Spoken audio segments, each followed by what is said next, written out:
Good evening, everybody. You know, it's still 9:30. I was here on time. I wonder if he fell asleep again. I have not forgotten. I put together just now, so yeah, I'm all good. Hope everybody's doing well tonight.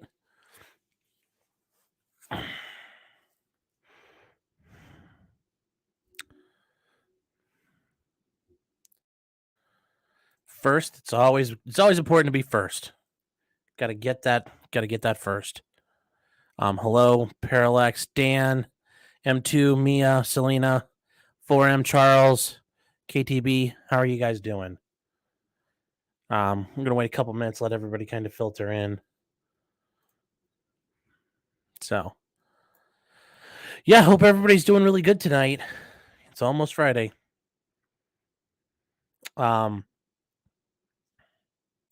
So that's the good news.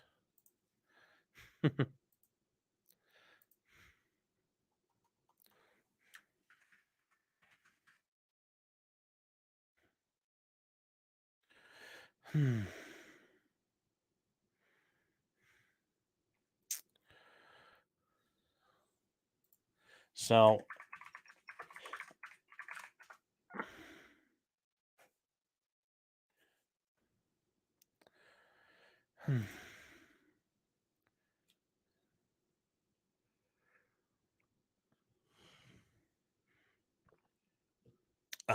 sorry. Had to enjoy a nice sip of iced tea.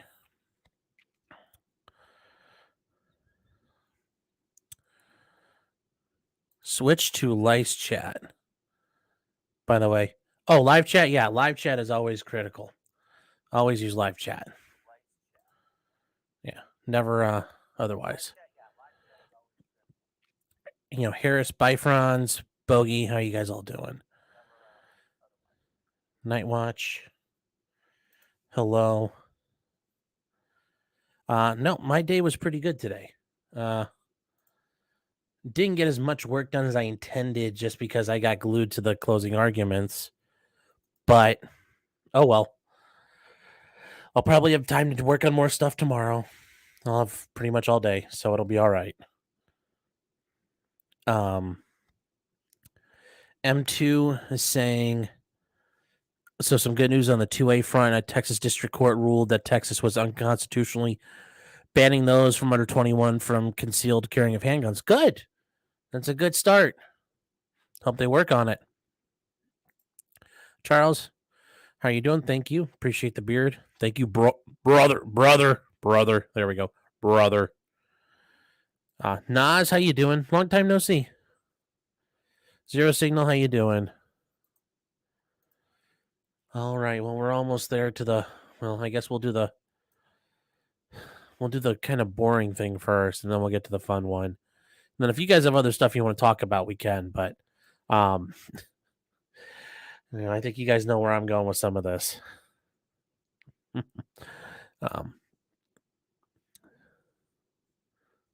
What the? Why won't this scroll? There we go.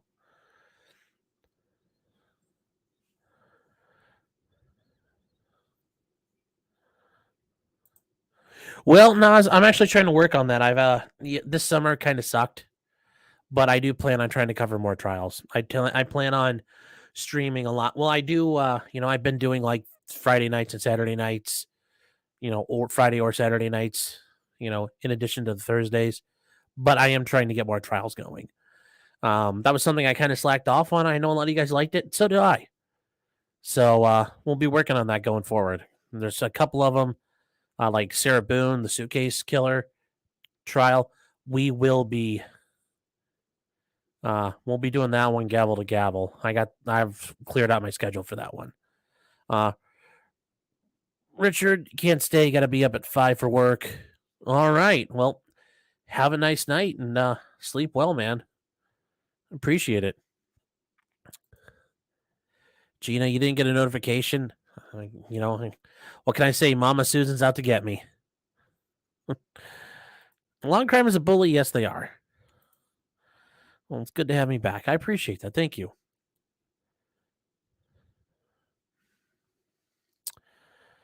Dan can suck it. Yes, he can. Yes, he can. He can suck it dry. All right. Well, that's about 5 minutes. I guess I'll get started on the thing I first. Oh, hello, Shannon. Name of some sort. How you doing, CG? You know, I won't participate in this proceeding. I think it's outrageous. It's a sham. Well, no, you're gonna sit down, CG. You're gonna sit down. You're not gonna leave. Now you can't leave. Miss Dinga Dinga, hello. So I guess we'll get the first one out of the way, and I just thought it was interesting. It also helped. It happened in my neck of the woods. A professor in a university got in trouble for violating the Fourth Amendment. And this is, I thought it was just interesting to cover. So there's a university here in Cleveland, Cleveland State University. Not a surprise, not a shocker in the name, very creative.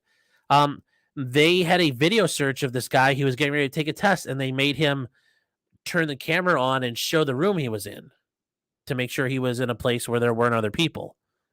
And that got declared a violation of the Fourth Amendment. So he sued Cleveland State for violating his Fourth Amendment rights. And after depositions and motions, he filed a motion for summary judgment, which means you're asking the court to make a ruling on the pleadings and the facts and everything before him prior to going to trial. And Cleveland State called his bluff, and they motioned for summary judgment. And the court sided with the kid.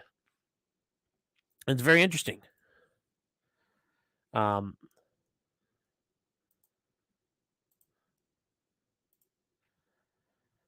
just thought it was hilarious because they completely blew the fucking university out of the water. Yes, you're right. The Cleveland State University. Yes. Oh, they point that out because all you do is show them at the beginning, and there's no way to check afterwards. And actually, since we're doing stuff, may as well just have this running. All the members. May as well let you guys get your dopamine hit as well.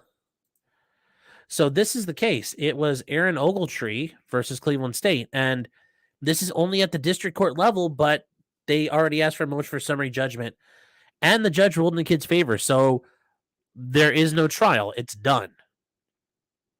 So what happened is he had to take a proctor asked him to do a room scan of his bedroom before he took a remote test.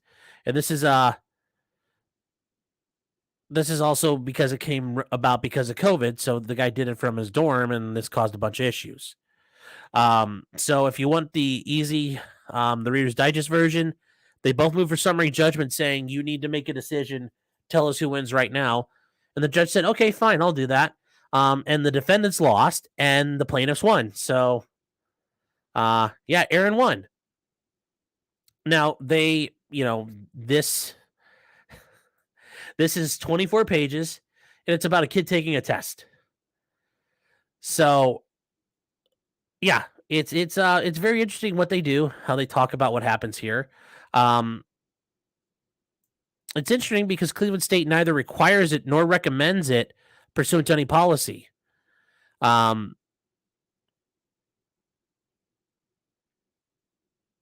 But the software they use, I guess the one's called Respondus and one's called Honor Lock, require a room scan as part of its pre-recorded instructions. But basically, you're asked to do this as part of a check-in process. And this is interesting. Like when you do it, you have to show an ID next to your face so they can clearly see what's going on there. And then they tell you to conduct a room scan. And that's an issue. The other thing, though, and I didn't know this, and this is kind of fucked up. The other students taking the remote test can see the room scans of other students. So it's not only just your proctor and your professor who, because Cleveland State is a state institution, they are governmental actors. So they're infringing on constitutional rights. Everybody else you're taking that test with could see your business. That's horrible.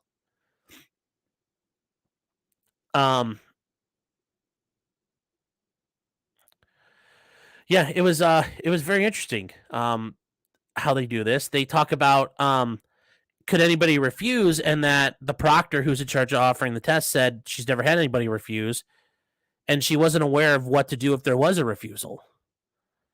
During her testimony, though, she said that in the event of refusal, she would allow them to take the test, but notify the professor that the person refused to do the scan.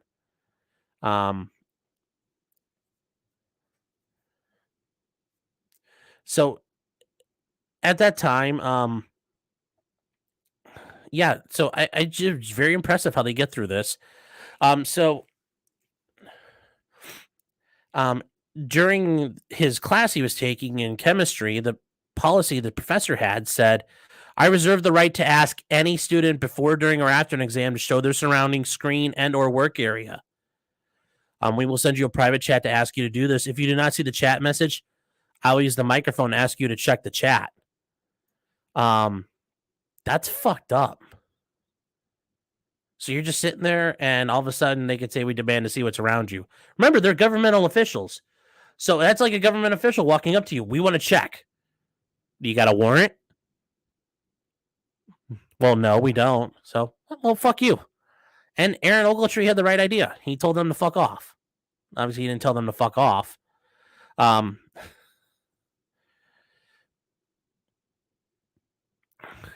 So that morning, he gets noticed that 2 hours before the exam, they're going to be checking his ID and his surroundings.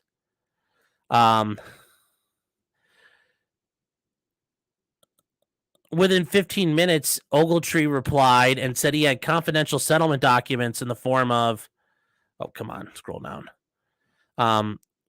Later arriving 1099 scattered about his work area, and there wasn't enough time to secure them. So he's saying, I have private tax documents. Now, did he really? Who knows? But it's a good argument, and it works. Oh, we got a bunch of comments already. Damn.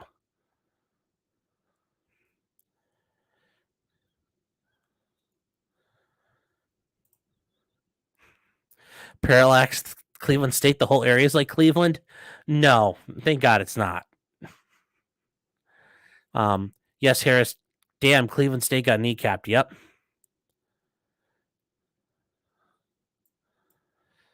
Yeah, normally instructors, never. Yeah, I never had to deal with that, but I'm also a boomer. Yeah, the LSAT doesn't even require you to do a room scan. Very true. Yeah. Bogey 34. Make your bed, bucko. Integrate your shadow. Become a monster lobster. Also,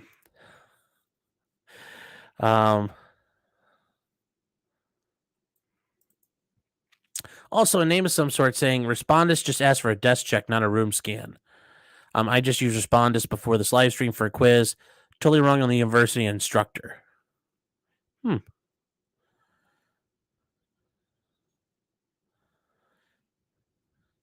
Yes, Harris. He told them to fuck off in legalese.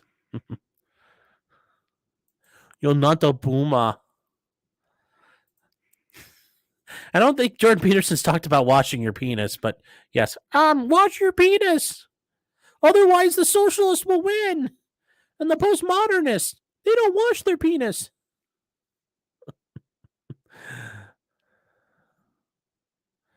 Nas, I have a question to ask you about the suicide case. We'll get to that in 1 second. Hold on to it. Yes, he has. Jordan Peterson's talked about you got to wash your willy? I guess. Is that one of the 12 rules for success? So the proctor said that they went through and they didn't see any tax documents or any medications. Now, yes, this part's also bad, that the third party stores the data, so Cleveland State doesn't keep it. The tests are recorded. That's really fucked up. But anyways, yes, Aaron argues a Fourth Amendment violation, and there's a lot of analysis regarding summary judgment, but I kind of want to skip to the end because I think everybody wanted to get to the fun part later. So the governmental interest, and I mean, we're skipping to the end here. Kurt if you guys want to go balls deep in this, Kurt will do it, I guess. Maybe I'll send it to him. The defendant argues the room scans facilitate proctoring tests and ensure academic fairness and integrity. They claim these practices help detect other people or unauthorized study aids present in the room, which might do that. Plaintiff acknowledges the defendant has a legitimate interest in preserving the integrity of tests. He says, yes, the university has a legitimate interest in making sure people don't cheat, which is a consideration in favor of them.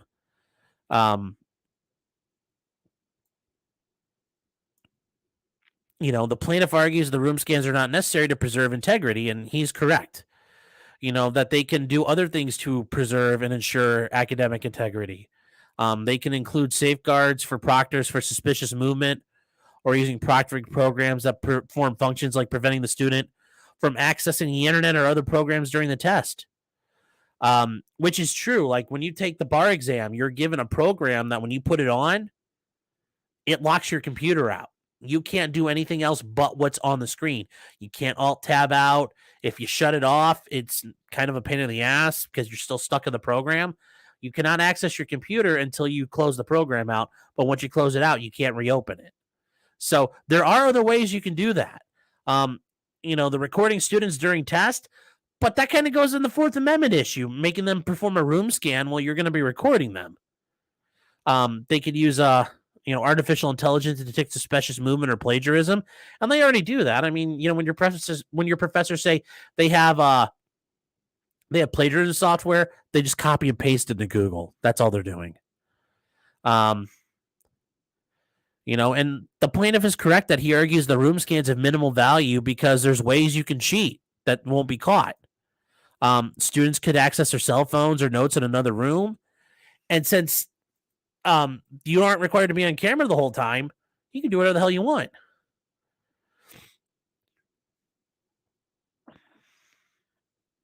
And then the biggest thing I think that helps him is not everybody requires a room scan. It's left to the individual professors. So it's a discretionary search. It's not even a mandatory search, which then becomes a discretionary exercise of authority, which doesn't sound good.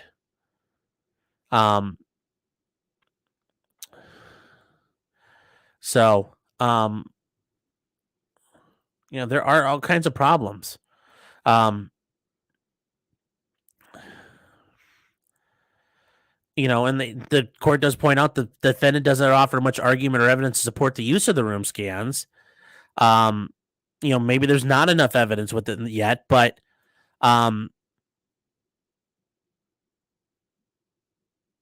a record of sporadic and discretionary room scans don't permit a finding that they're truly and uniquely effective at preserving test integrity. So they haven't done them enough, and not everybody has to do them. So is that valid? No. And the court then finds that in favor of the defendant or the plaintiff. And based upon all of this, the court concludes that his privacy interest in the home outweighs the university's interest in scanning the room. And because of that, it's unreasonable under the Fourth Amendment. So, yes, a chemistry test led to a constitutional violation. Kind of weird, but hey, that's 2022 for you.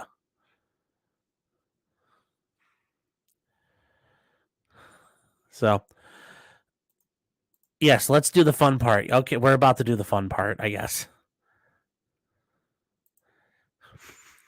In Jordan Peterson voice, if you want a second meetup with that Tinder girl, wash your rocket ship.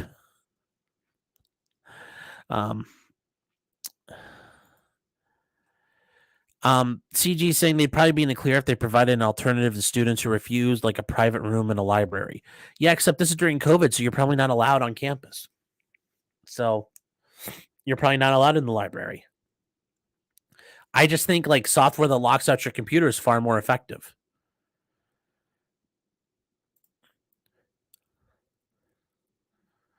Yeah, that's a big issue here, a name of some sort. A third party is holding on to this data. It's not even the government. I mean, that doesn't sit with me well either. I'm going to leave some of these comments alone for now.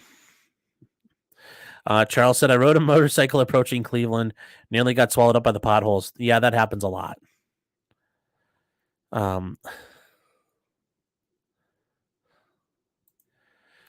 Save your father from the serpent.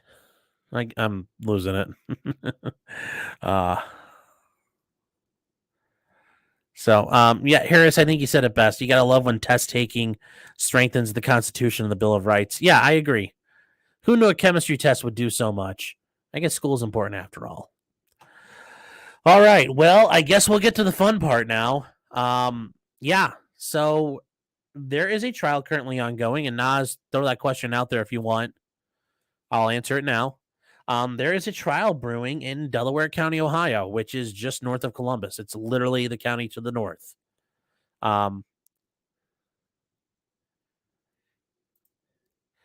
You're getting way too popular to read every other comment. That's not the issue. I'm just not going to read all these comments because sometimes I probably shouldn't read them all.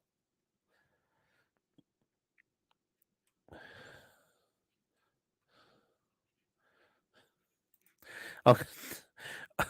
Organic chemistry is now the bane of the university, not the student. Mucho based. Yeah, in a way it is. All right. So, yes, there is a trial. There was a trial of Bruin in Delaware County, Ohio. It's the state of Ohio versus Matheau Moore. Matheau Moore is accused of killing his wife. His wife is Emily. She disappeared May 24th or 25th of 2020. And then nobody found her until September 16th of 2020. And they found her hanging from a tree with a computer cable, a USB cord. Now,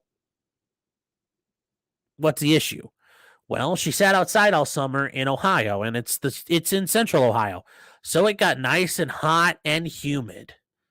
Well, she kind of rotted away to nothing, and she certainly got eaten and nibbled on by all the critters and bugs.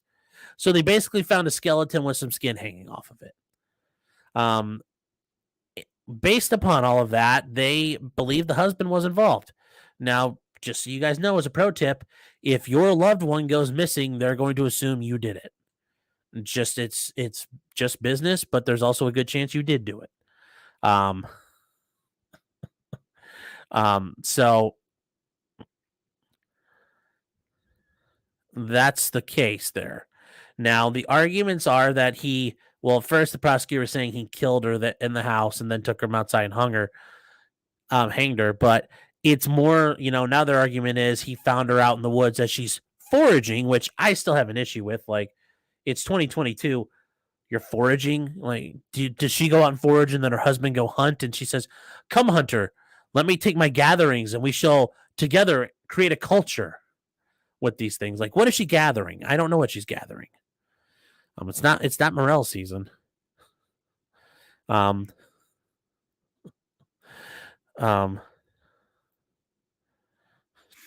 Dingadingus is reading my comments as an SEO boost.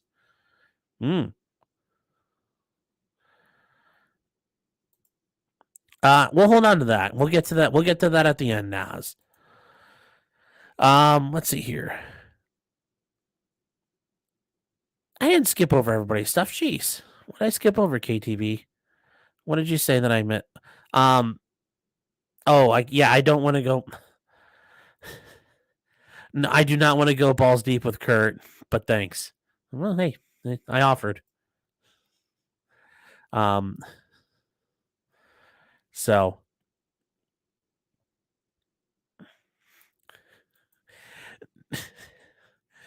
do I get continuing education credit for watching Diaminashi try a case?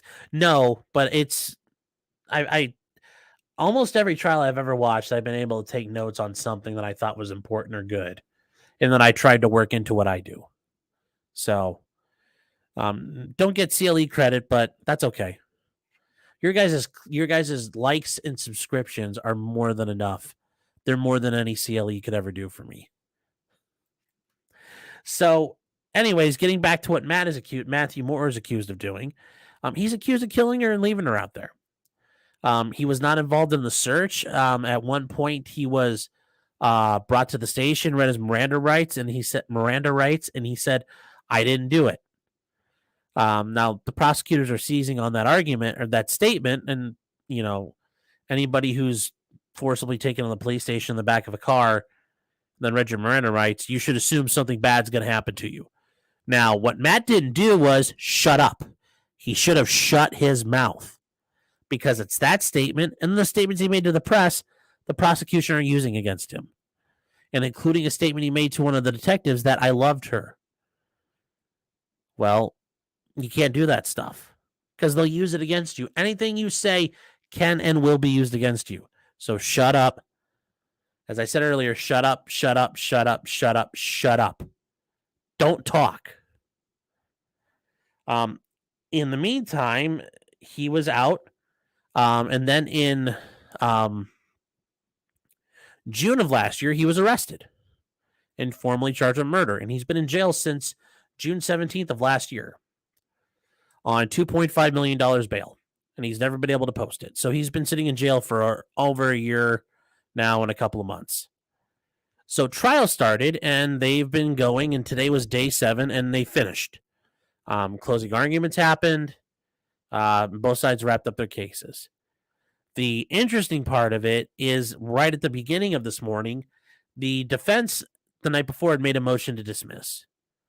And they wrote a very compelling case.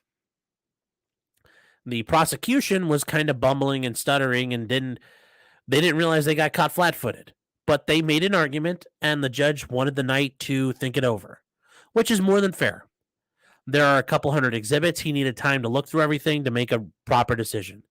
And as he was getting ready to make the proper decision, part of making the proper decision requires you to be there. You can't just... You have to kind of be there for the court to render its decision because it's court. It's an adversarial system. In fact, you could also say it's a process. It requires, there's two groups of people, the defense team and the prosecution. Well, the prosecution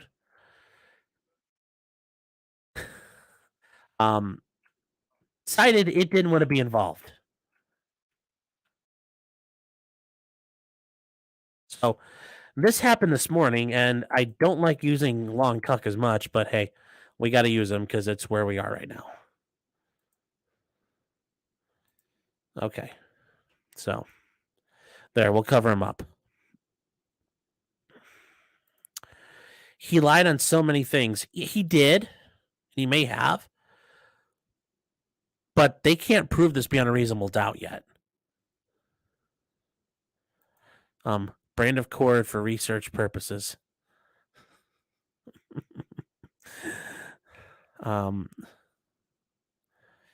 KTB saying if she didn't have an Insta dedicated to it, it didn't happen. Parallax a cum hunter is Fuentes. No, Fuentes hunts cat boys.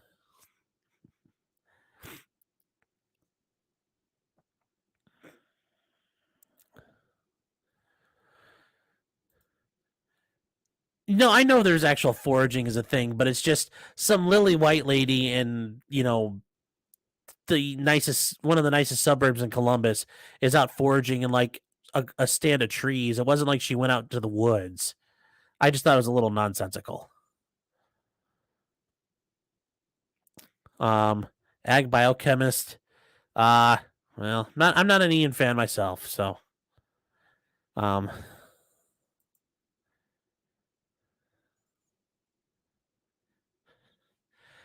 Eric Fulham says the bushes and tree exacted their revenge on her foraging. Yeah, nature rebelled. Sean does that in a mushroom foraging bag. You mean a mesh laundry bag? That's all you need. You don't actually need like a special bag. And thinks morels are the only mushroom you eat. Well, it's like a really easy one to find. There are a bunch of them I know you can find and eat. And you need ginkgo. You can do all kinds of stuff. Not going to make it. Patricia Ullman says foraging for weed. Oh. Charles says Menashe's voice is giving me a heartache or headache. Well, that doesn't, Dead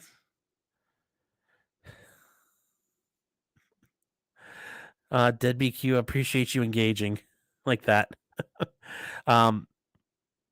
Her feet must be only a couple inches off the ground. Well, when they found her, she was on her knees and had grabbed her ankles. And people do hang themselves in awkward situations or hang themselves from doorknobs or in bathtubs where the person could like stand up or sit upright and not kill themselves, but they choose to die. So it's very possible. I mean, think of David Carradine. How he had his little fireman time and it got out of hand and he hanged himself. There's a new member, Wrestler Town. Thank you. I appreciate it. Appreciate the membership. Did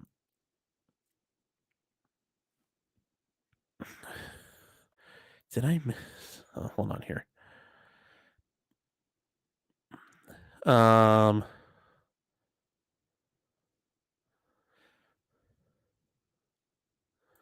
KTB saying, wait, is it the same Menashe from the one in the Husel case? Yes. Yes. The same one who helped Jose Baez. Yep. The co-counsel. This is why I got off. I shut up. Well, if you did, all congratulations to you.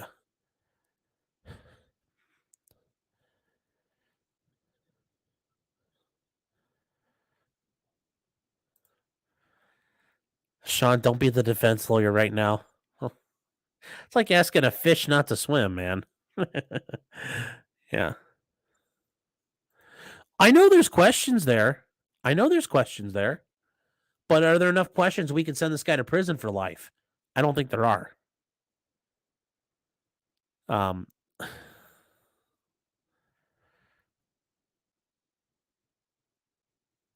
So where is Fuentes is a bug chaser? Maybe. Wouldn't surprise me. Yeah, that's true about Fuentes. Do I secretly like Ohio? I think Ohio is the best state in the country. I mean, our flag is pointy. It's probably illegal to use in California and New York because it's so pointy. Yes, Ohio's awesome.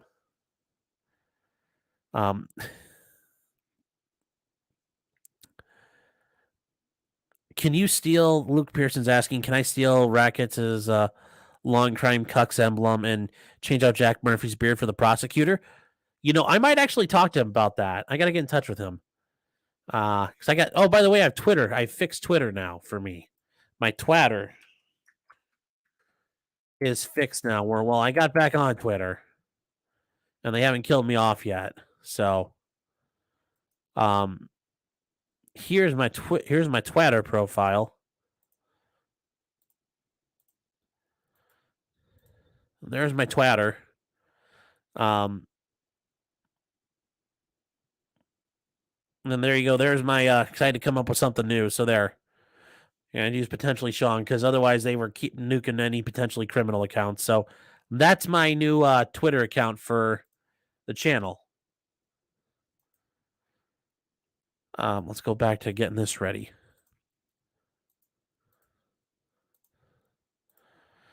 But yeah, I will work on getting that from him. Oh, I forgot about this with the Rayshard Brooks case. Yeah, we'll come back to that. We'll come back to that one. I'm going to save that.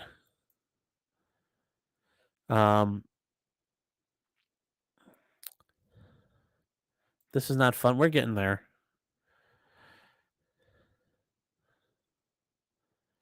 They went to the Robbins School, Robbins School hanging. Yeah. Good day, Hayden. How are you doing? Hope you're doing well. I'd have you on, but I'm gonna be probably swearing and getting really mean in a minute. So, yeah, it's not gonna be good. Where is? I need to fix something.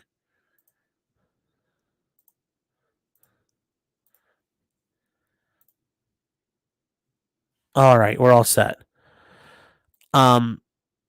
Bogey 34 saying I didn't know if you could hang without being literal. Yeah, you don't have to like dangle. You can hang yourself from your knees. You just lean forward and have something tied around your neck and lean forward and just if you want to die, you'll die.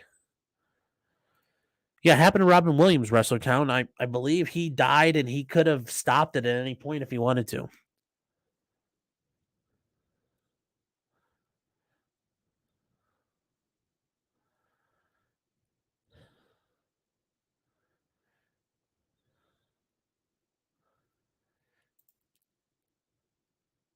No offense, but Ohio is the least charismatic people in the world.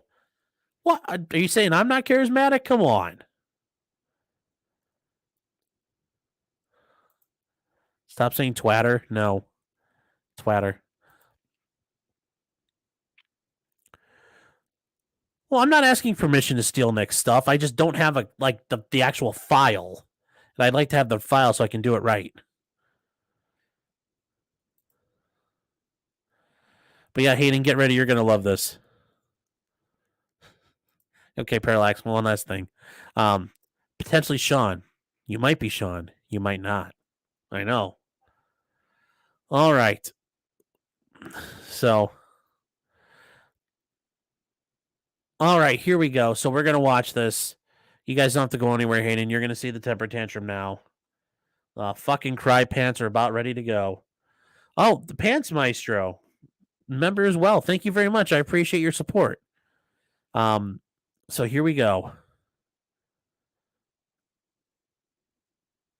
Where did I have it at? Oh, hold on here. All right. No, I'm sorry, but I would object to going forward anyway right now without the elected county prosecutor who's on this case. But she chose not to be here. That's not accurate, Judge. Okay, okay, your objection's noted. We had a phone status conference 2 weeks ago in which Ms. Schiffel... Your objection is noted. Okay. So when I mentioned this earlier, when the judge says your objection is noted, thank you, sit the fuck down. You know, that's your cue. You know, I've had to make an objection before and I double check and the judge says, yep, your objection's noted. You're all good to go. Don't worry about it. That's the judge's polite way of saying, yep, you made it. You made your point. We're done. But he's not going to stop. Okay. I'm not going to participate in this proceeding without the elected county prosecutor. I think this is a sham that you're going forward. You're going to sit here. You're going to sit here. It's a sham. You're right. This is the sham, not the bullshit prosecution. You're prosecuting a guy who allegedly killed his wife, drug her out in the woods, roped up an elaborate a suicide scene, apparently didn't leave any physical evidence or leave any mistakes around that you would generally be able to tell somebody staged the scene. You don't find any of that at the crime scene. You don't find any of the crime scene in the house, which is pretty much what always happens. Almost every time. And that's the problem if you try to murder somebody. You're going to fuck it up. You're going to do something wrong. You're going to forget something. You're going to do something where they'll be able to tell something didn't happen the right way. And they're going to tell it was you.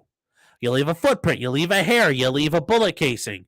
You track mud into your house and the footprint patterns match and shit. All kinds of dumb things. You have text messages. I'm going to kill you, bitch. Blah, blah, blah, blah, blah. There was none of that here. They didn't find anything tying Matheau Moore to the crime scene. They didn't find anything tying Matheau Moore. Well, okay, he lives in his house, so he tied there. But they couldn't tie anything from the crime scene to his house.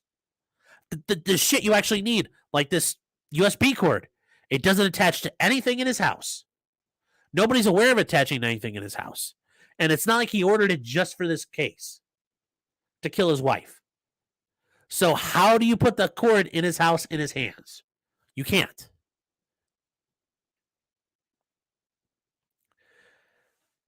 So we're just going to back up for a second here. We're going to let, the judge said, you're done. You're done. That's it. Okay. I'm not going to participate in this proceeding.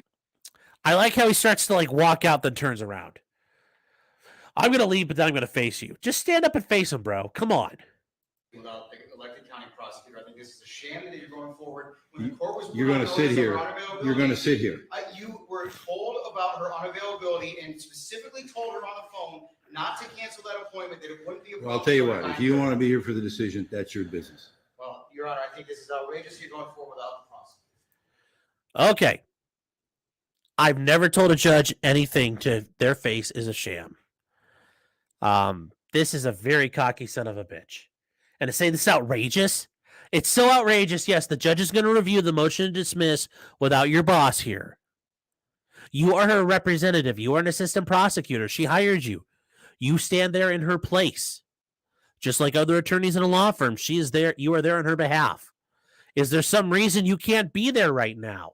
Is there some reason you can't tell her what happened? Does she have to be here for it? Well, the problem was they thought they were going to get smoked out because last night they sounded like a bunch of morons when they tried to explain why the case shouldn't be dismissed. So I get it. They're being sour. He's being bitter. Well, I don't like this. Crying like a little girl. I mean, this guy probably prosecutes serious felony cases. And what happened? He bitched out like that. You know, these guys in the jail are probably seeing this. They're probably laughing at him. You know, if I was going to go up against this guy, what do I got to do? Just get him a little mad? He'll cry and run off. You're making fun of me. This is a sham, Your Honor. Whoa. And run away. What a fucking bitch. Gets better, though. Decision, that's your business. Well, Your Honor, I think this is outrageous. You're going forward without the prosecutor.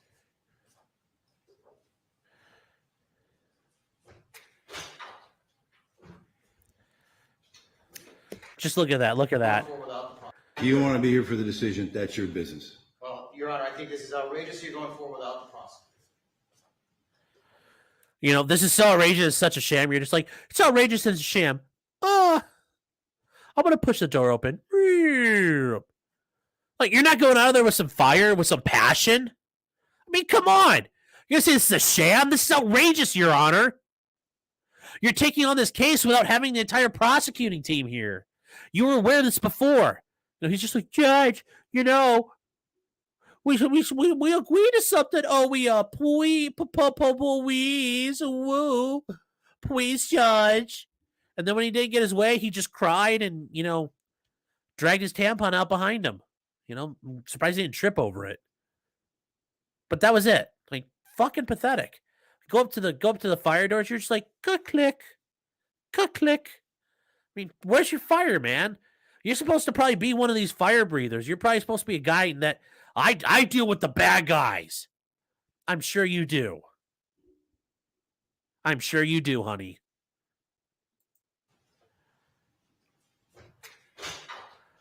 Probably going home tonight. Yeah. I prepared my remarks. And the judge is like, what a little bitch. Walked off. You know, I'm sure he got home tonight, was like, took off his tie, was like, let me tell you, honey, I fucking showed that judge what was up. He had no idea what was coming. I called it a sham, and I said it was outrageous, and I was just like, boom, as I walked out of there. I'm sure that's how he sells it to everyone. I'm sure that's how he sold it to everybody he knew. Because I bet people texted him like, hey, man, I heard something happened today. You got on TV. He's like, yeah, I showed him what's up. He wasn't ready for that. He couldn't handle that smoke. Like, smoke is like a fucking black cat firecracker. Just a dud. Just pss, fizzle.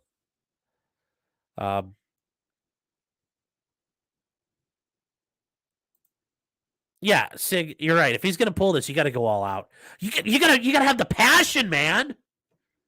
You gotta be into it. You're just like, this is your white. Uncle Bubba saying, you know, at least turn a chair or flip a table. I don't know if he could flip that table. I mean, that's probably like got the soy boy energy. He'll probably be like, Judge, can you help me? I can't flip the table. Oh no.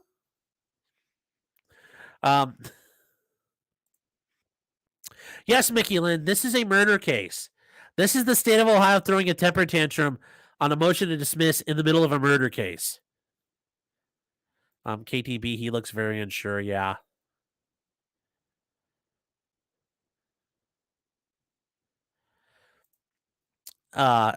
Jackie Randazzo saying they even discussed it yesterday evening. The judge said the prosecutor, you won't be until 9:30. And that's true. They didn't start till 9:30.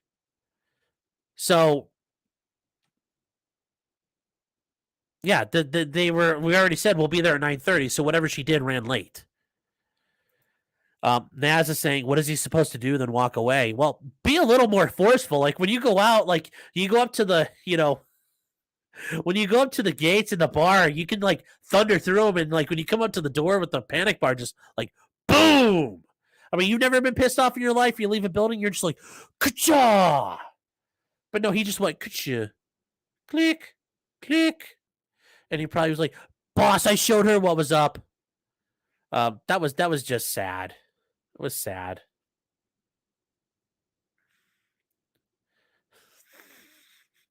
A-dubs.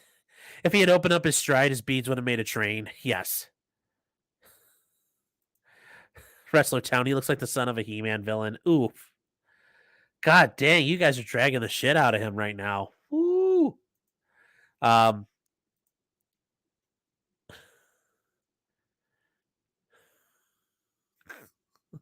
Okay, I'll leave that one.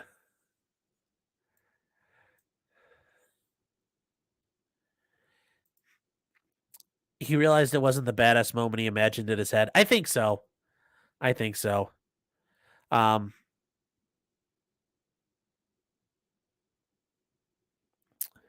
so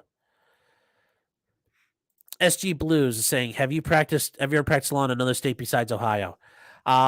No, but when I did some oil work, I sat in on a couple of things in a court in West Virginia. So I just sat like in the row chairs behind the attorneys' tables with our one attorney who did practice in West Virginia. So I kind of like did some research and stuff, but not really practiced.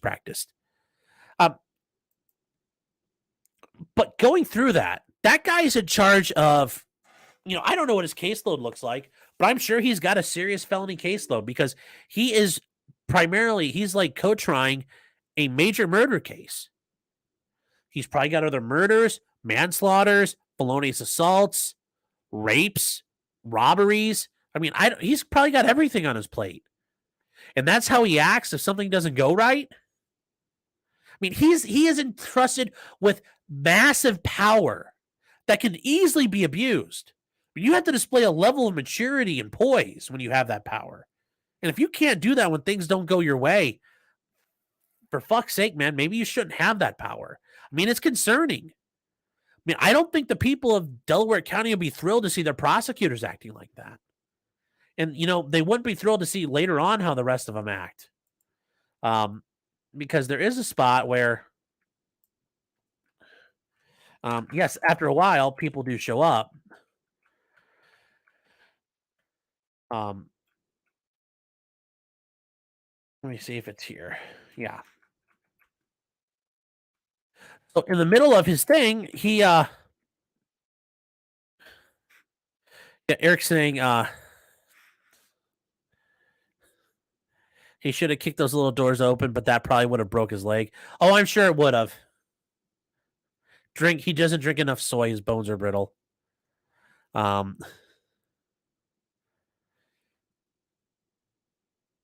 He said what he had to say, no need for extra. I mean, if you're going to go out and call the court a sham and call it outrageous, you really should be like, if it's that bad, you should be fired up about it. Just be like, well, Your Honor, this is outrageous and this is a sham. No, Your Honor, this is a sham. This is outrageous conduct. And because it's so outrageous, I'm not going to dignify the court my presence. That's how bad it is. If it's outrageous, I mean, outrageous is a serious allegation. Calling a court hearing a sham or proceeding a sham, I mean, that's serious. If you're gonna use those words, you better be like on it.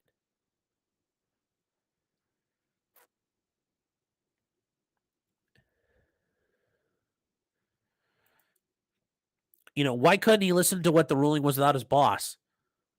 I don't know. Maybe she was supposed to bring him his soy and he didn't have it. Maybe you're supposed to sit there and like pat his back and say, it's okay. It's okay. He didn't have his security blankie with him. I don't know.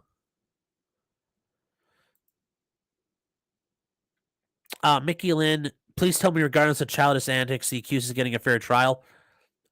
I think so, but it's a concern. If this is how they act, how do we know this guy's getting played straight? Have I crossed paths with this guy? No, and I probably never will, but I'll say to his face, he acted like a little bitch. I mean, completely unprofessional. I mean, this is the epitome of unprofessionalism. You don't walk out of a hearing. You're supposed to be there. You're counsel of record. If you're in the gallery, yeah, you can get up and walk out. But if a defense attorney, there's no way in hell I'd ever walk out of a hearing. Are you out of your fucking mind? I would never, ever, not you personally, but just to him. Are you out of your fucking mind? I would never do that. I would expect to get clapped in cuffs if I tried that, especially in a murder trial. And I'm not talking about like some rinky-dink pre-trial. I'd probably get reprimanded for that and get a tongue lashing. But if I, in the middle of a murder trial, just basically said, fuck you, I'm out to the judge. Ooh, child. Like, I expect to go sit in the fucking back for that. At least for a little while. Then maybe the judge brings me back out and says, are you going to keep acting like a dickhead anymore? No, okay, fine, we'll continue. But no, I don't expect to just be able to do that and walk out like it never fucking happened. I mean, holy shit. That is insane. And you know what? I doubt he even gets reprimanded for that. That I would argue that's almost sanctionable conduct. That can't stand. If Diane Menashe did, if Diane did that, she'd be in deep shit. The only reason why this guy did it is because Judge Walliver is a visiting judge. That's not his courtroom. He doesn't work there all the time. He's a visiting judge. He's retired. They'll probably never see him again. So basically, he fucked with the substitute teacher, which is not really a big and bad thing to do. Anybody can fuck with the substitute teachers. Go fuck with your teacher who's there every day. Show me how big your fucking balls are. I guarantee you he wouldn't do that with the judge who normally occupies that courtroom because he knows better.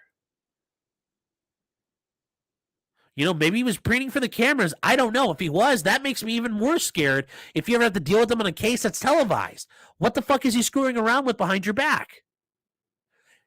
And it's all of this. And should he be trusted with the power to prosecute people and then stand up after he gets a conviction and say, Judge, you need to give this guy the maximum sentence? Is that something you want in that guy to have? Do you want him to have that? I don't. That's fucking scary.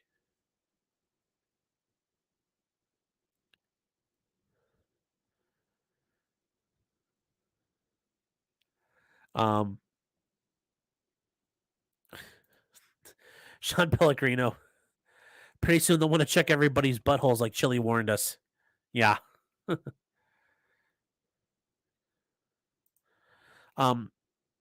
Nas said it was not about things going your way. It was about frustration from the defense being sneaky with their witnesses.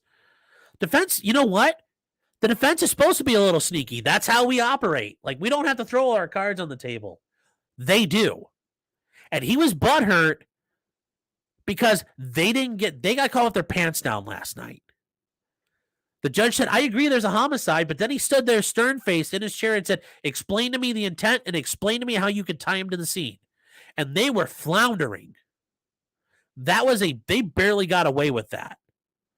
So I understand they're upset. And they probably came in this morning thinking they thought there was a realistic possibility they were going to lose. So I don't know. But he did not come across, and he didn't bring any of that up. He just said, this is a sham, this isn't fair, and stomped out. So, anyway, as the judge is talking, though, you get to see the rest of what happens. As the judge is giving out his ruling. Upon whom suspicion would fall, and that's virtually the case every time when a spouse is missing or is found to be a victim of a homicide.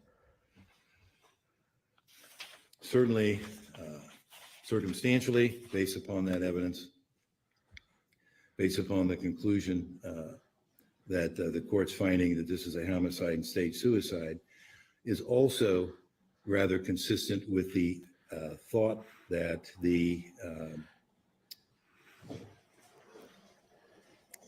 evidence provided the fact that suicide. Look at them rolling in like the douchebag squad. And then also, you notice the prosecutor walks in front of the tables. And I mentioned this earlier. I always viewed the courtroom like as a battlefield, and like the table and all that, that's my trench. And you know what happens if you go outside your trench? If you go to the front side of your trench out in the no man's land, you get killed. You're not just allowed to like willy-nilly go about the courtroom unless the judge gives you that right. But to walk in late and carrying your flip-flops and your fucking bags, I mean, I expected her to become walking in with a fucking Dunkin' Donuts coffee. I mean, I expect her to be walking and going like this, like, yeah, it's an iced latte. Like, oh my God, it's totes. But she comes walking in like, oh, fuck it. No, like to walk in like that into the bar, past the bar into the courtroom in the middle of a hearing like that and being straight up late and the judge ignoring you. I mean,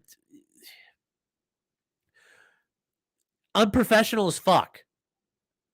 Unprofessional as fuck. If I lived in this county, I'd be fucking livid. That's what my elected officials are doing. Absolutely wrong.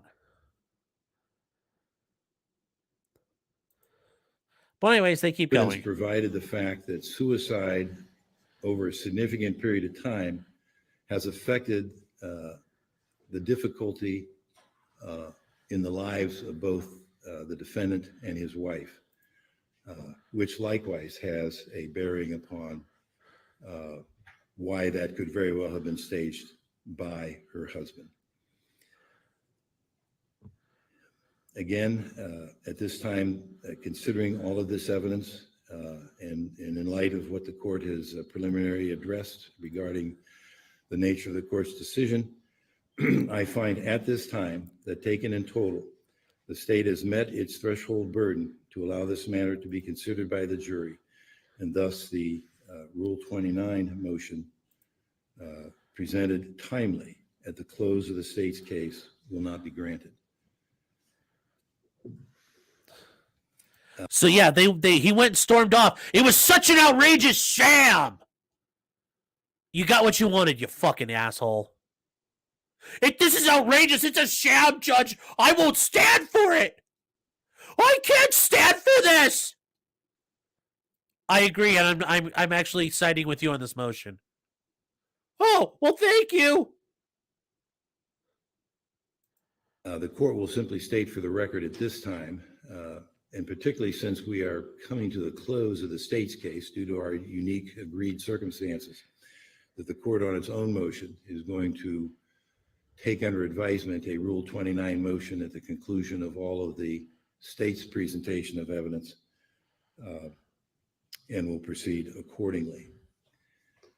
Now, with this decision, we are now at the point where I guess we should take this opportunity, if you wish, to here's the go rest over of jury it. instructions. Are there any?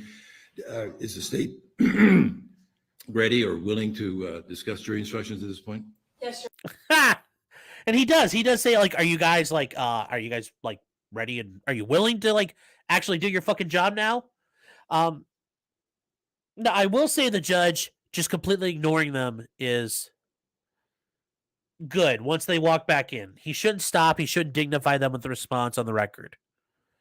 I think that was a great dig at them. But just to let him walk out like that, you can't let that stand. You can't let that stand.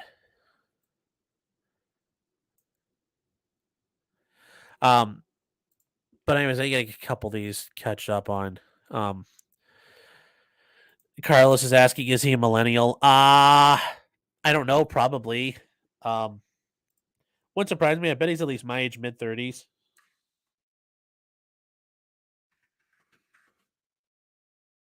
So, also,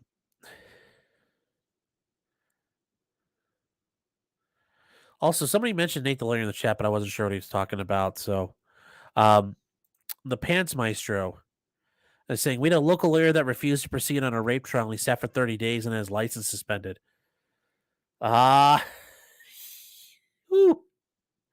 Yeah, that could be an issue. Your Honor, my client pleads not guilty. We ask you to dismiss this case on the account of prosecutor being a bitch. Yes. Brittany, he was supposed to be there though, regardless. Yes.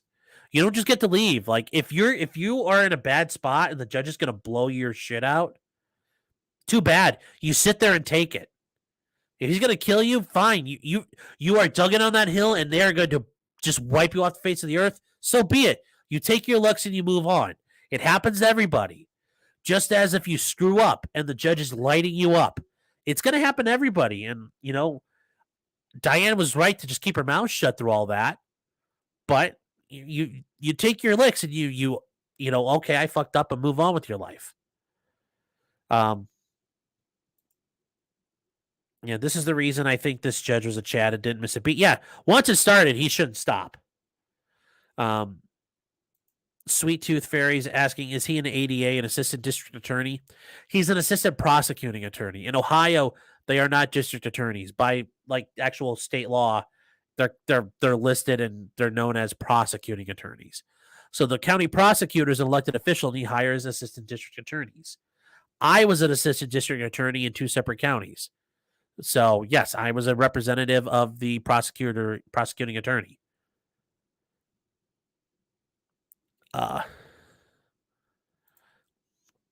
They did not walk in late. They were angry and frustrated with how the judge handled the motion. The judge handled the motion perfectly fine. He was calling them out because there were some gaps in their claims. They had, and they didn't, they had to, sometimes you have to fully articulate things because it's not clear.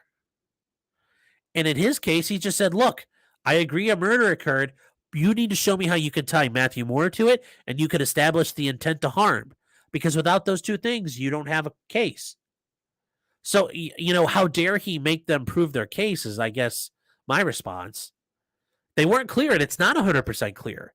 Sure, they can make that clear on closing arguments, but up until that point, they hadn't made it clear how they established the intent to harm. Because they couldn't prove he did it. They don't have anything tying him to it. So, Sweet Tooth Fairy saying, does them leaving get recorded in the minutes? No, because the judge would have to say, let the record reflect the state has left the courtroom. There is nobody at the prosecution's table. He didn't say that. So technically it's not in the record. But that guy saying, this is a sham, that's recorded. Ultimately, Charles, was the judge right? Yes, as much as I hate to say it, yes, he made the right decision to deny it. I think that it's not a strong case, but he also might be waiting for the jury to make the right call. Because he can still dismiss it on his own after the jury comes back. So,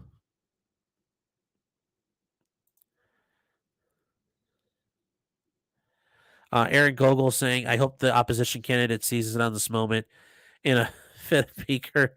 Office let the people of this county unrepresented. I mean, yeah, that could be fatal down the road, but she is not up for election until 2024. So she's got a while. And also, oh,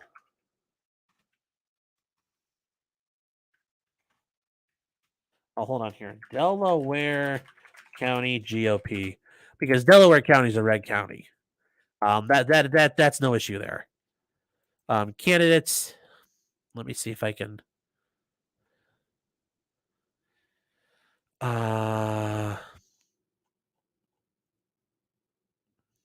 Elected officials. Yeah, here we go.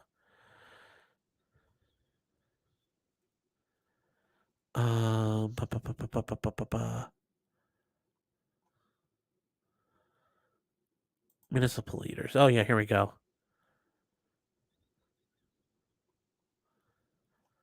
No, god dang it, where is she? I think she's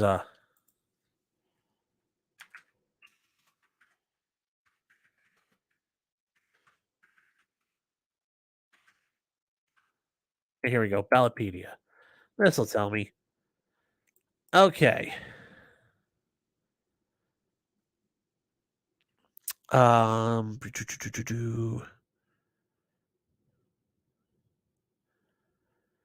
Let's see here. Okay, apparently she is a Republican. So, yeah, she's yeah, so she'll probably win again. I don't think Democrats are going to win the county, so that'll be an issue. Maybe he needed tweeting. Maybe he needed a poop, so he exited the courtroom. He was not in a hurry, so it wasn't like a photo finish situation. That was a very slow poop evacuation.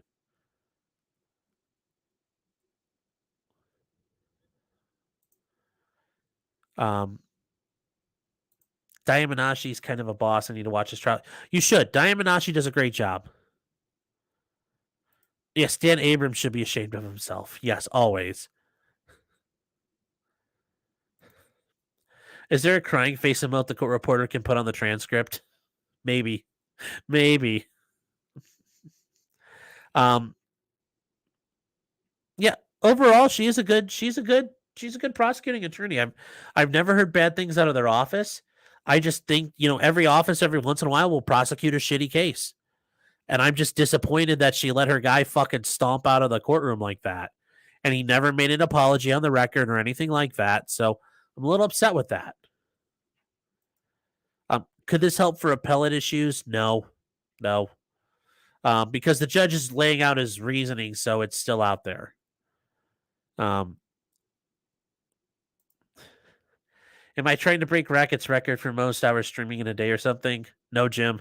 No. There were times back when I was when I was doing all the trials and doing Thursday nights, this would happen too. So, um,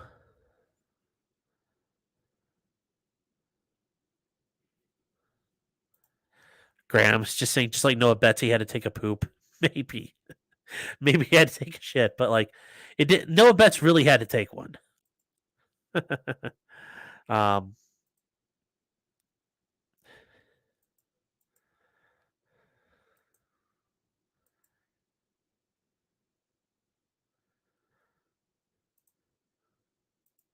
hold on, guys. Here, I'm trying to clear out some of the starred comments.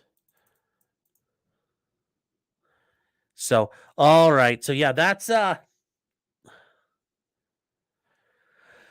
just it's I've had a lot of time to cool off. But if you guys listened to the stream earlier, I was really fucking livid. That was bullshit of the highest order. Absolutely highest order. And I can tell you this much, a lot of people have been commenting about it that I know. We're like, "Hey, did you hear about this?" And a lot of people realize it's bullshit.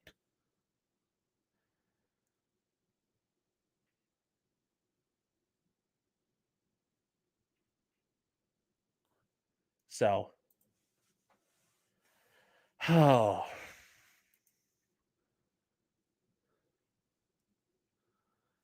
So, yeah, that's kind of where we are with stuff. If you guys really want to see me lose my shit, I guess you need to go back and watch at the end because I was just beside myself. But I've had a chance to calm down, and my girlfriend, she did a great job of calming me down, relaxing. Had a chance to have dinner, and just get centered and balanced. So, Tweety, you want me to replay the exit clip? Sure, we'll watch it again. We'll roll that beautiful bean footage one more time.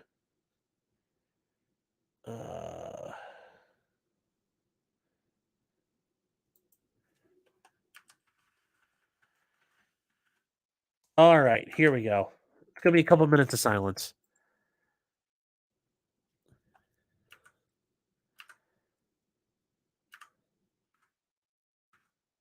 It's not me, Boomer muted, by the way. No, I'm sorry, but I would object to going forward anyway right now without the elected county prosecutor who's on this case.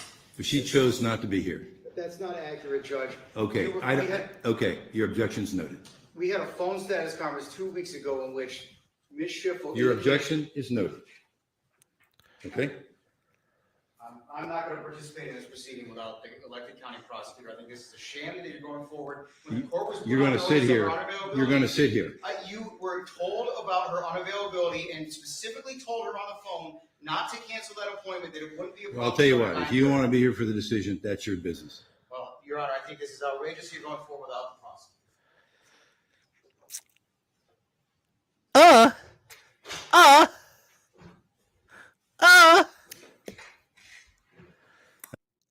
Also, I didn't notice that time. His eyes are darting all over the place. He is definitely not sure. That's like, I think that may be the first time he's ever felt his oats in his life like that. I mean, I just noticed that, but his eyes are like ping pong balls. Just pew, pew, pew, pew, pew.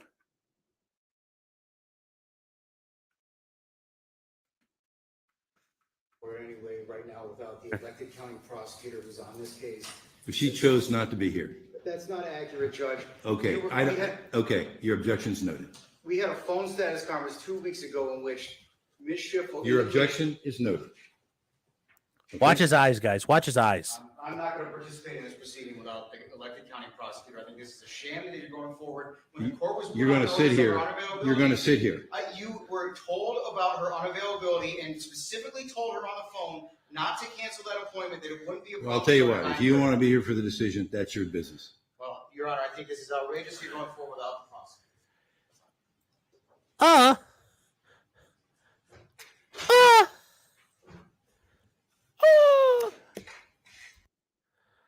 Sorry, those were the actual sounds of him. I Dolby that in for everybody. So,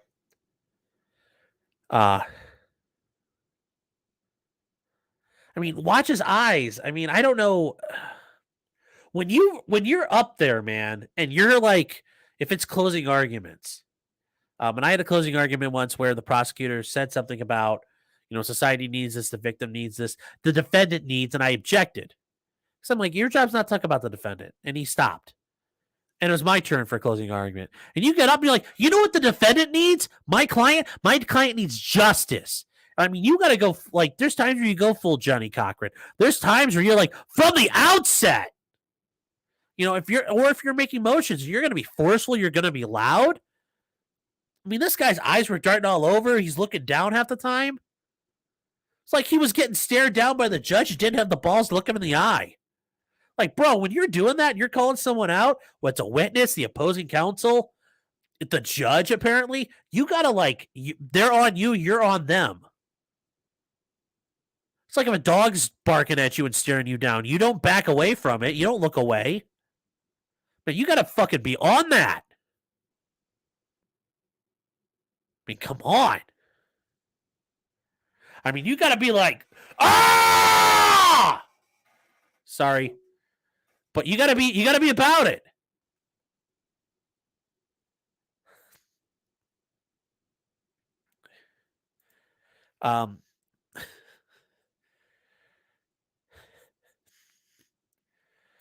He got told, yeah, the little finger point. Yes, that was true. We should back that up. Sound almost like a script. Not just somebody who's kind of half-assing it. This is a sham. This is our wages. He dug deep in his thesaurus for that. The court cop to the right. I didn't see him laughing. We gotta watch that again, real quick. Here for the decision. Told her on the phone not to cancel that appointment, that it wouldn't be a Well, I'll tell you what, if you don't want to be here for the decision, that's your business. Well, Your Honor, I think this is outrageous. You're going forward without the prosecutor. So, Night Watch saying when the judge let him off the hook when he said that's your choice. No, because I could argue the judge is saying you have the choice to do whatever you want. You are a free man who has your decision to make your own rights and exercise your own free will. If you violate the rules, you can be held in contempt. So, I mean, I was really hoping the judge would say, officers, arrest that man for contempt. But he did not. Did you see the judge talking down to him after the night before? Yeah. Well, that if you don't do well or things aren't going right, you got to deal with it. Like I said, if you fuck up and things don't go well, Nas, you got to take it. That's part of this job. You get called out when you're not right. The other side's going to call you out. If you can't handle that, go do tax law or go write wills. Did the judge in the Husel trial, anything happen to him? No, nothing happened to him.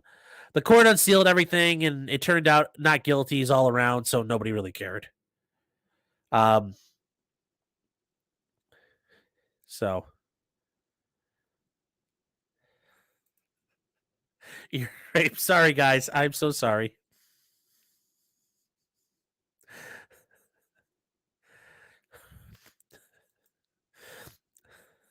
Show him his war face.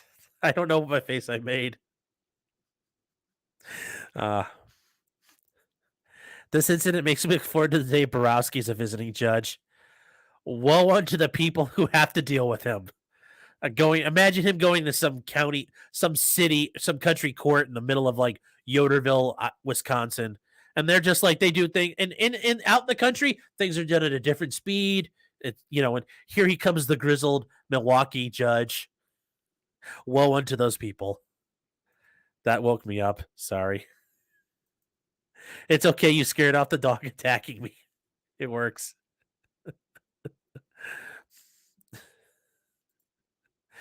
Okay, I'm not sorry.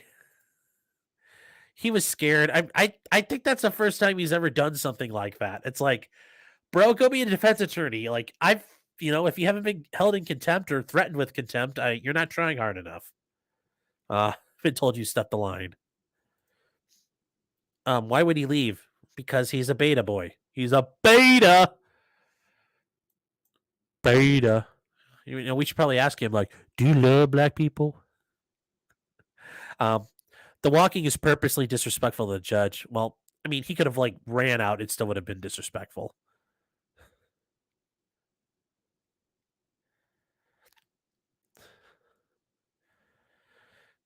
Man, I left for a moment. We're still in this guy's soy moment.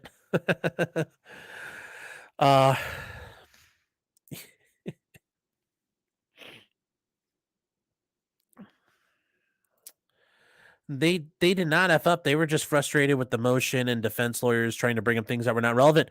But here's the thing. It's all relevant. Everything the defense brought up, I thought was critical. There were a lot of gaps. You have to show an intent, like for murder, you have to show that a murder occurred, but you have to show somebody intended to cause that harm, and you have to show the person who did it. They didn't do a very good job of that. They just said, well, they were married and he wasn't looking hard enough. Their case is real shitty. It is far from the strongest murder case I've ever seen. This is one of those ones on the ragged edge. So this is far from a bulletproof case. Mike L saying re. Is that him or me saying re? Because I kind of just read. David Davidson beta.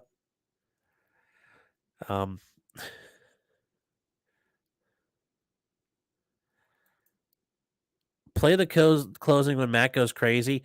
Yeah, there was part of that. He got a little animated, and I don't remember what part that was at. But I don't blame him because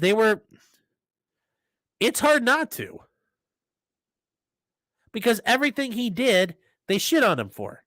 Well, he didn't help because he didn't want us to lead him there. But if he did help, he's leading us away from it. Like, there's no way to win. And I think they mischaracterized some things. But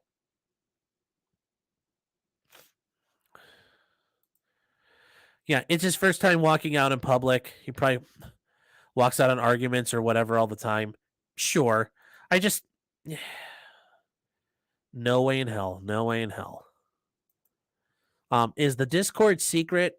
I don't really have one. I kind of have one for the mods. Like, we kind of can talk in there for stuff. But I don't really have one. I mean, I was trying to work on getting locals put together because that's kind of taking up my time. But if you guys really want a Discord, I'll put a Discord together too. But I just work on locals first because everybody keeps asking me about locals, so I thought I'd do that. So no, I don't really have a Discord, but hey, I'm on there as potentially criminal 0342. You can get a hold of me.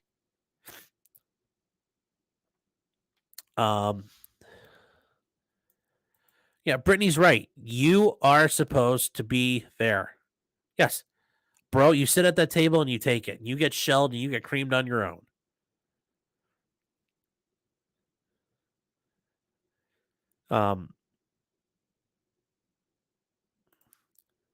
Yeah, I kind of just roam around a little bit.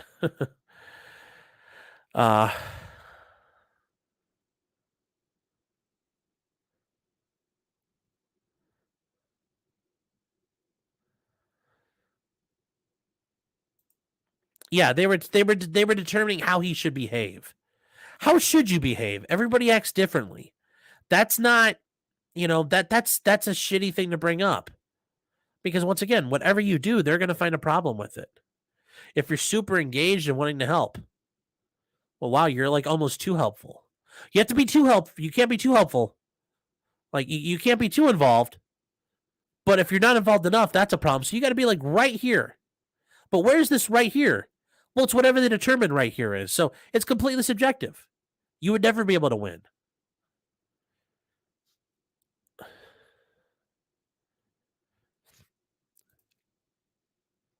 Wait, so you're Stabby saying, so you have a Discord full of sex bots? Oh, I wish. That's when I know I'll have made it in life, when I have a Discord full of sex bots. But no, not yet. A man can dream, though. A man can dream. That's why if I run for president, though, a sex bot in every hard drive. And a car in every garage.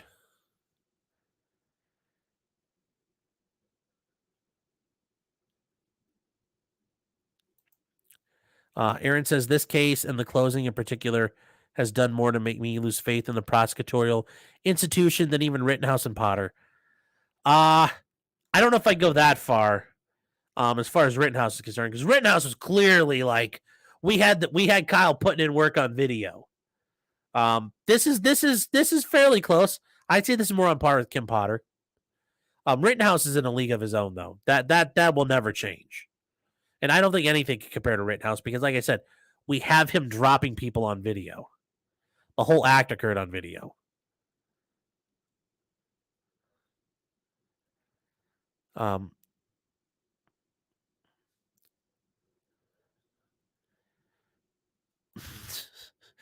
Couldn't just get potentially criminal in Discord. Never mind some crewman troon. Probably got it and it's more accurate. Yeah, maybe Keffel's got it. Oh.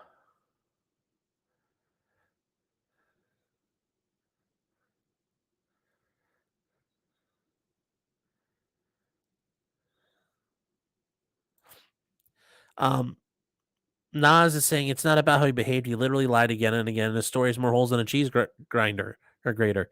That's fine. But if the prosecutor's case is full of holes too, that's a big problem. That's an even bigger issue. Remember, the prosecutor has to stick the landing. It's like kicking a field goal. They got to make it. If it goes left or right, doesn't count. Bounces off, doesn't count. They don't just get to kick it. They don't. Well, cover it. They don't just get to kick it and then turn around and say, "Look, we made it. Just trust us." No, it has to be watched. And does it clear the uprights? Does it clear the crossbar? Okay, then it's good. Remember, they have to make it work.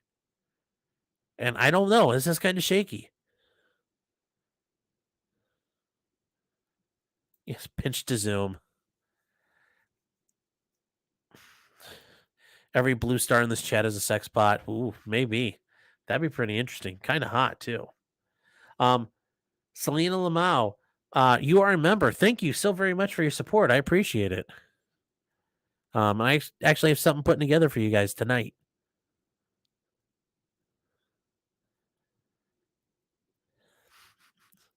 Krause needs to be used for something too. I don't know, lying piece of shit. I mean, that's all we know about Krause. I mean, the guy had video editing software on his computer that he was using at trial. That should tell you a lot.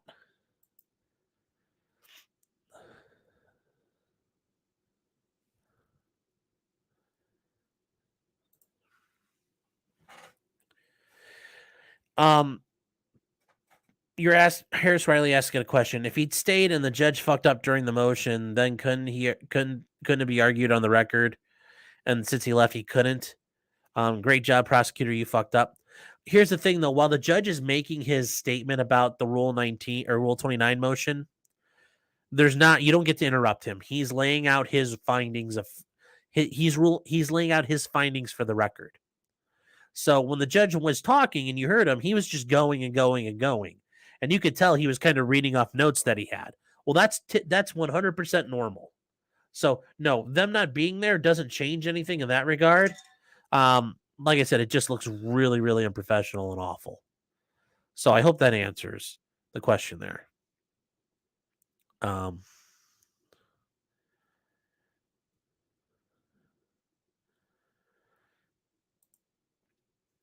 Aaron saying the difference is here.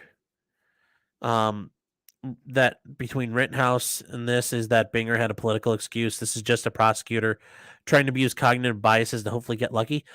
I don't think so. I think they truly believe he did this. They're convinced he did this.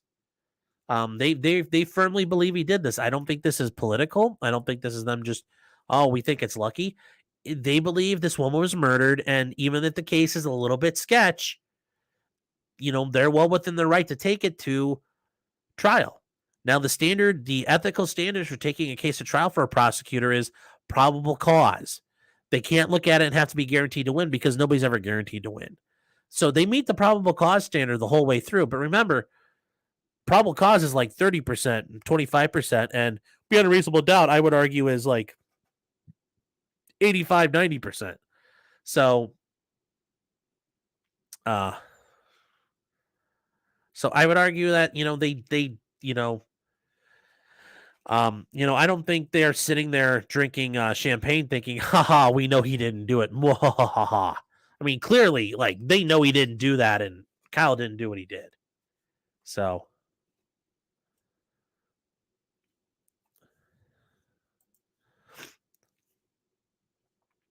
this is the second unprofessional case I've seen out of Ohio this year. Not good.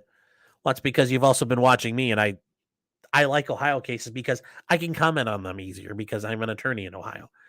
I bet we can find some shitty cases in every state this year so far. Maybe even shittier ones. So doesn't actually mean anything necessarily. Nas saying I like the judge. I do too. I think he's very good.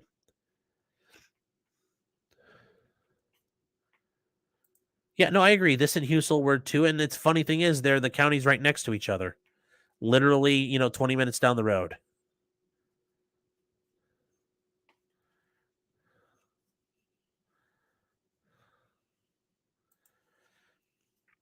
He read an article about it always being someone close to the victim the day he read the case, the day he looked at the case. Yeah.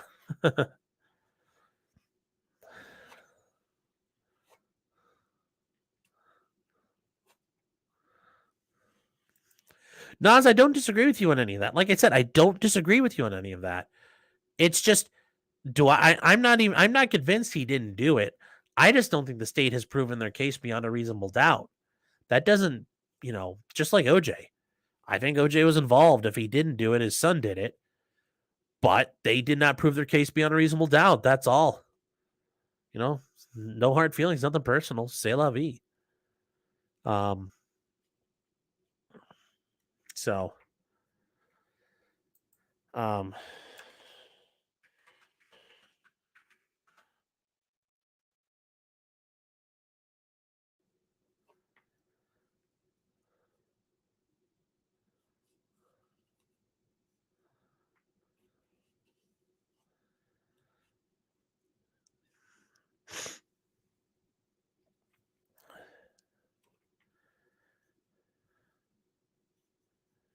so the next thing will hold on.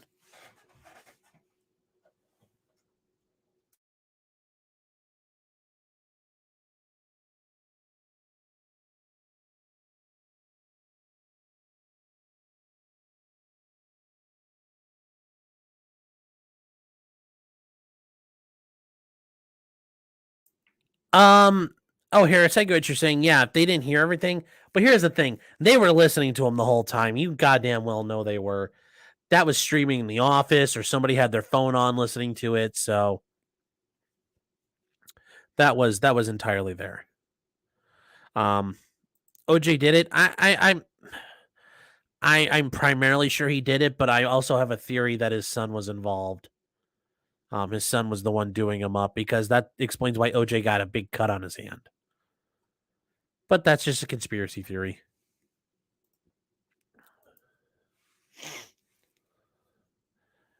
Aaron, you're stating I've stated my case badly. My concern is that even in a case devoid of bad motivation, you can end up in a jail for a year and on trial for murder. Yeah, that can happen to anybody. That is the scary part about it all. If they're convinced you did it, there's very little you're going to be able to do to convince them otherwise. And you're sitting in jail for a year, eating shitty jail food and having your life ruined. Matheau Moore, even if he wins, his life is over. I mean, he's not like people are going to think he did it. It's like you go back to your job. Yeah, no, that's the scary part. It can happen to anybody and everybody. So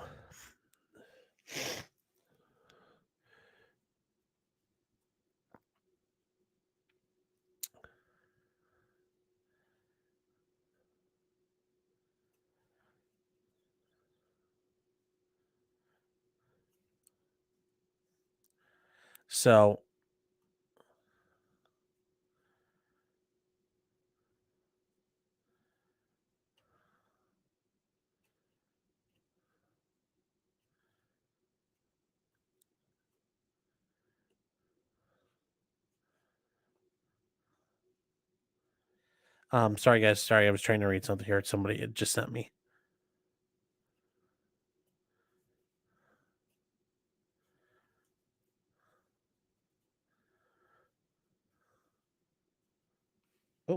he had a text. Who's also trying to get a hold of me?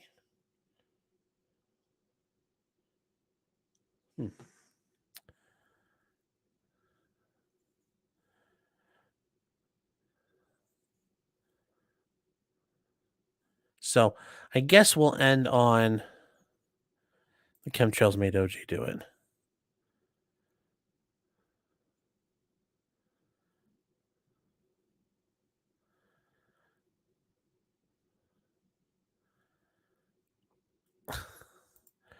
Thank you, Stabby. I appreciate that. I'm on a little better level than DSP.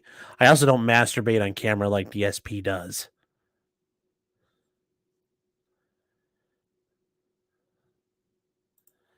Yeah, Jim, this is something I bring up to people, and this is 100% the reason why I think there's an issue. OJ had a big cut on his finger, but his his gloves, his isotoners, they were not cut up. There were no cuts on them. So how did that happen? Somebody else was wearing them. And who was kind of a big guy like OJ? His son.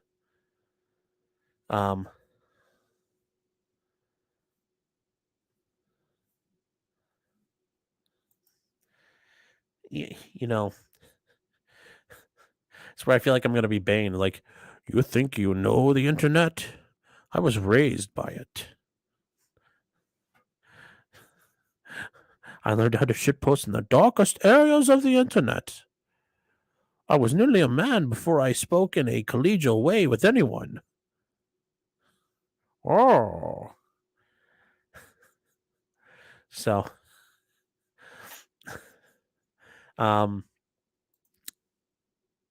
Jim, you say, I have a shitty case Illinois you should look into. Illinois v. Matt Soprin. Spent nearly 20 years in prison from trumped up charges and crooked cops before Fox dropped it. Wow, Kim Fox dropped it. You know what? Maybe we'll put that on the list of things to look at.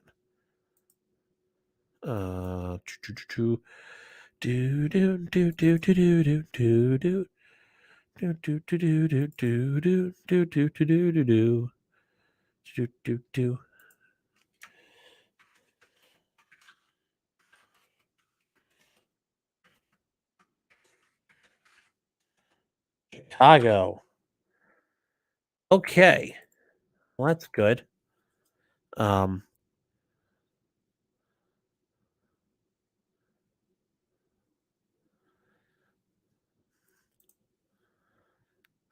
hold on here. Pants Maestro, a family member of mine had his life destroyed by Mike DeWine when he was AG. No body, no witness, no murder scene, but he was charged with aggravated murder 13 years later. Yes. Yeah. Well, there's a lot of things. People didn't like a lot of things when the Governor DeWine was Attorney General DeWine. Yes, not a lot of people liked him. And then a lot of people didn't like him when he helped pass the assault weapons ban in 94, when he was Representative DeWine. Eric Folmes, I was molded by it.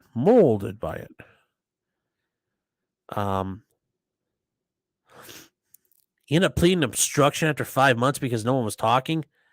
That is some baller shit right there. That is awesome.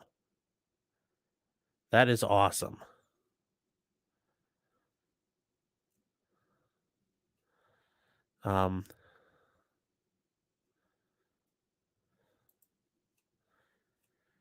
you remember that? Yes, I remember. I've been around for a lot of things. It was Alvarez that dropped the case, not Fox. I'm still gonna look at it. That sounds interesting.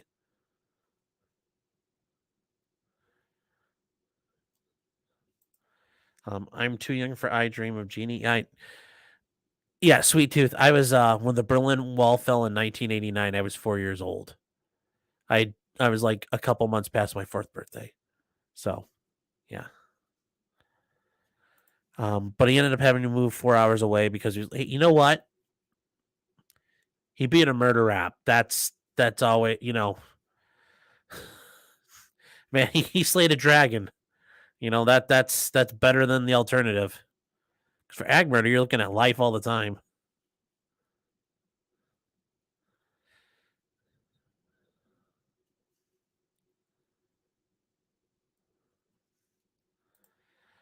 So are soggy prison tater tots better or worse than soggy school tater tots? I don't know.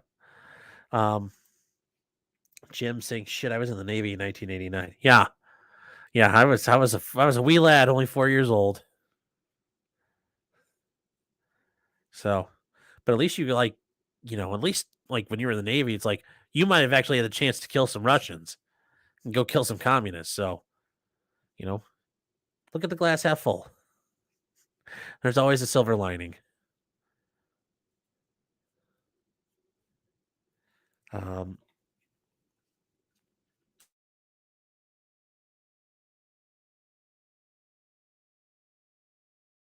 All right. So there's one more thing we're going to talk about tonight.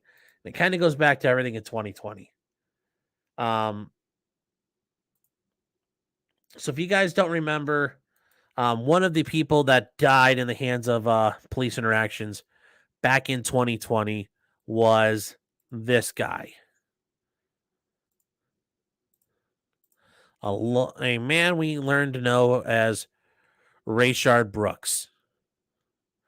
Now, if you don't remember him, well, we can watch the video real quick. It's not like I'm already been demonetized for swearing like a lunatic already. Yeah,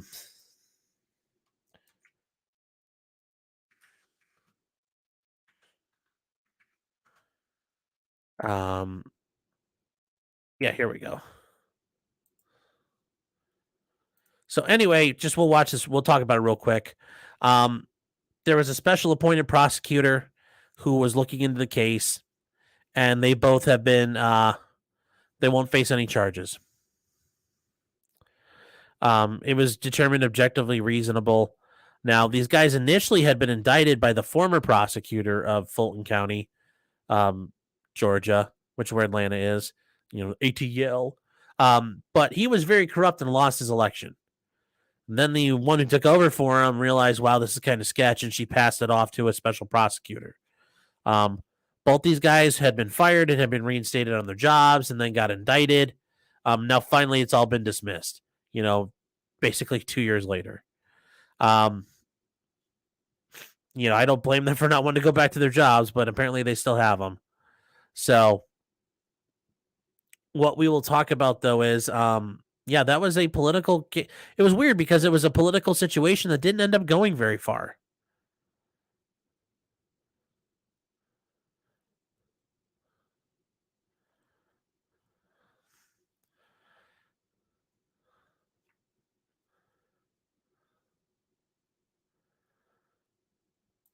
Oh, Jim saying there weren't any Russians in Panama or Kuwait. No, but I heard Panama was kind of cool from people who were there back in the day.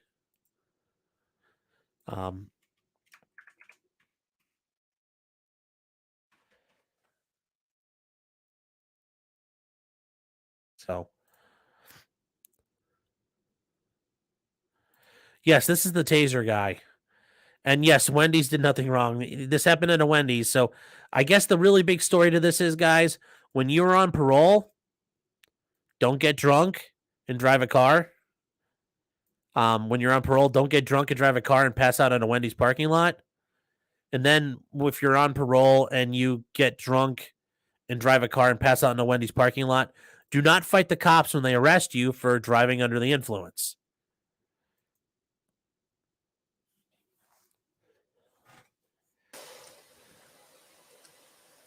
So they tried to arrest him. I mean, at this point, guys, when you're getting arrested, the jig's up. You got to take your punt. You got to take your pinch. When they're coming for you.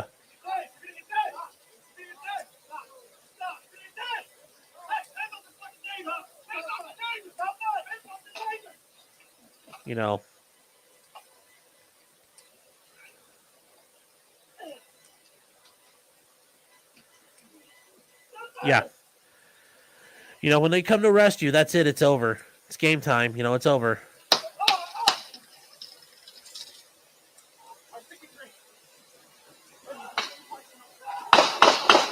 Yeah.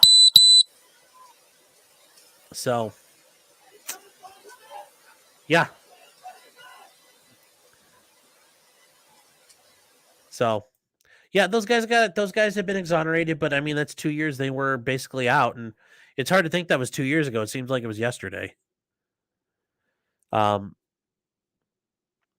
Yeah, I don't really think those cops did anything wrong. I guess they could have handled it better. I'm not really sure they could have handled it better, other than they just start punching and kicking the shit out of them, which wouldn't be any better. Or they could use their expandable batons, which would be even worse. So no, I don't think they did anything wrong.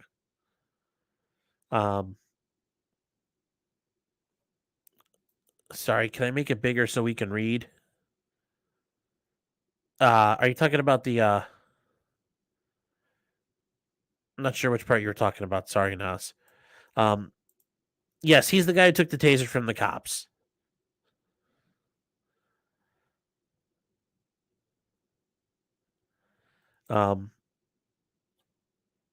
Did he get killed? Oh yeah, he's as dead as Caesar.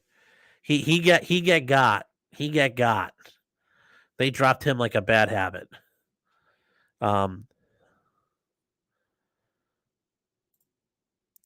What always bothered me about the Brooks thing was how the media ignored that he fired the taser at the cops immediately before the cop fired. Yeah, they like to act like that wasn't a big deal, but let's say he tases one of them. The idea that he's just going to keep running away, I mean, that's not guaranteed, and it's a debilitating weapon. I was talking about the case summary.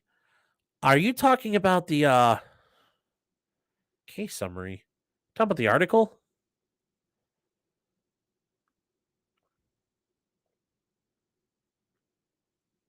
Not sure what you're talking about. Sorry.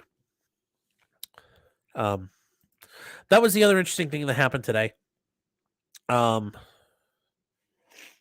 FBI did release part of the affidavit for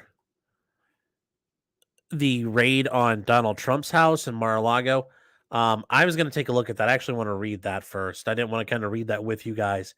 I actually want to do a video on that. So probably do something coming up on that. So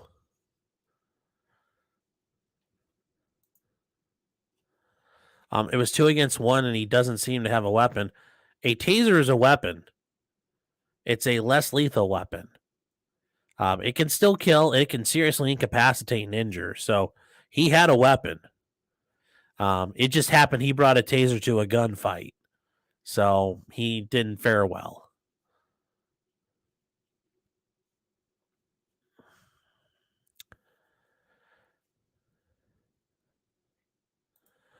It's not even 100% that Rolf knew he had the taser and it wasn't a gun. Even if he knew it, I agree, Jim. But I think even if he knew it was a taser, he's still within his rights to go Glock at that point. I mean, once he's got a weapon like that, boom, boom. I mean, it doesn't matter. He's got the baton. That might be a little different. He's running away, but if he's got the taser, you grab the cop's taser, they're gonna drop you. So no, I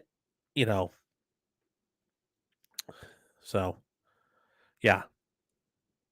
So even if Rolf didn't know that, even if he did know that, it doesn't change the analysis to me. But I get what you're saying. I 100% get what you're saying. He could have thought those taser pops were gunshots. But even if he knew it was a taser, 100% knew it was a taser. Nothing wrong with how he handled it. Yeah, KTB, he did aim it at the officer's head and missed. But I couldn't find the body camera the other angle.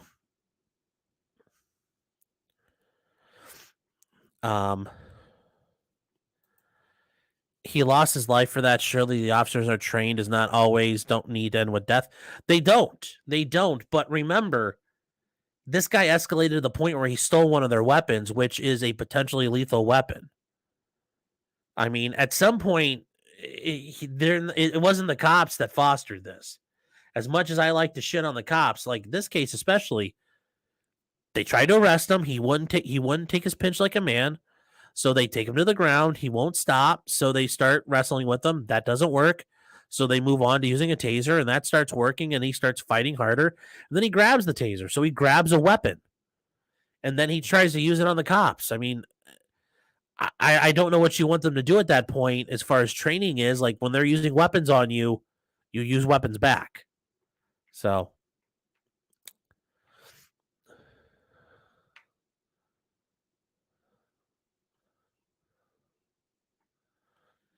So,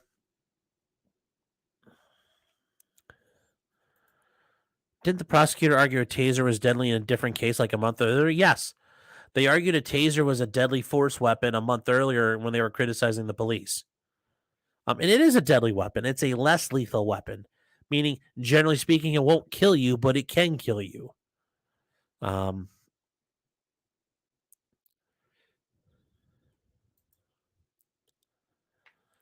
If you want to get technical, he was a violent felon. Well, he was on parole. He committed aggravated battery and armed robbery by taking the taser. Yeah, but I don't know if you really consider that robbery. It's just he was a person who was assaulting the police and using force against them. So, yeah, he would be a violent felon at that point under Graham v. Connor. But still, I mean, at 18 feet, he is not far enough away where they can say he's not a threat anymore. At 18 feet, he's clearly a threat, so they can shoot him.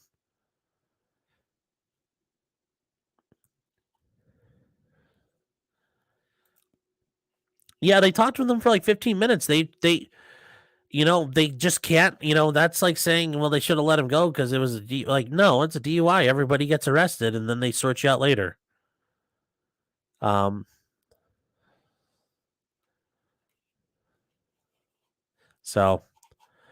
but yeah, that's over. Of the things that happened in 2020, I think that was far from one of the cases of injustice that we got to see.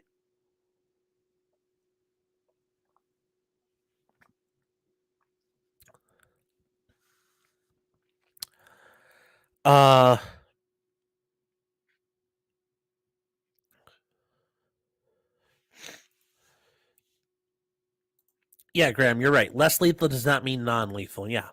All the items the police use can kill you.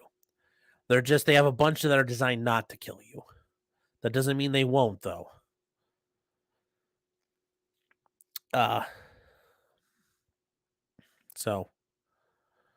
Tarkina Meyer, yes. Unless you're Paul Pelosi and you get a nice deal and you get to serve time and you get good time, I'm sure every other person who gets a DUI in that courthouse gets the exact same treatment he did. I know my clients don't get that kind of treatment. They all have to pay the price. But I guess that's the good part about being king. You could be involved in an accident where your brother dies under suspicious circumstances in a one-car crash, which is generally indicative of alcohol use, and then, 50 years later, do it again.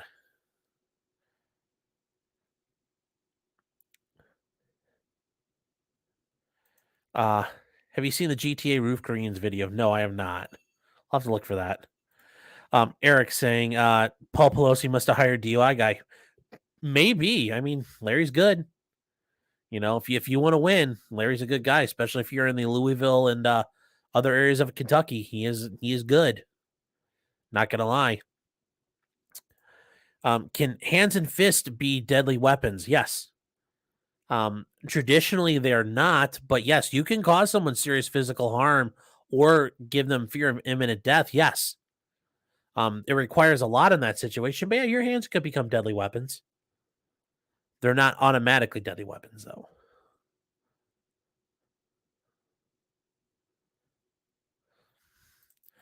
A name of some sort. You could also kill a lady by leaving her in a river.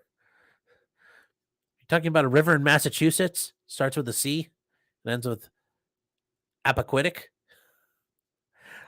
It's a big club and you're not in it. Yes, very true. Very, very true. Yeah, there's the McDonald's guy, the Dunkin' Donuts guy, but those are more of you punch somebody, you're responsible for them. I mean, your fist alone is not a deadly weapon just because it exists. A knife would be obviously a deadly weapon, or a gun would be a deadly weapon automatically. But you can turn them into deadly weapons, or you can cause serious physical harm with them. Do you know what happened to the cop that shot the girl attacking? Oh, Micaiah Bryant shooting? Yeah, nothing happened to him because she she had that knife, was about to tickle that poor girl's spleen. She's like, hey, check out my nice shiny knife. And she got dropped. Play the Wendy clip. I mean, I'll see if I can find it. not going to search forever. I mean, we're about to wrap up, guys.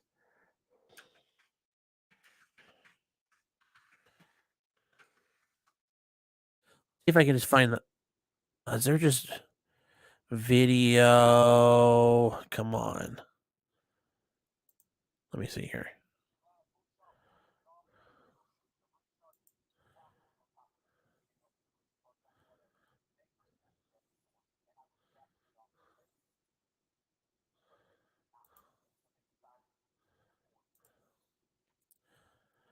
Oh yeah, here we go. Here we go. All right, since you guys apparently want to see somebody get clapped tonight before we end the night, I guess I'll give you your blood and circuses. Here we go. There's Rayshard. He starts running.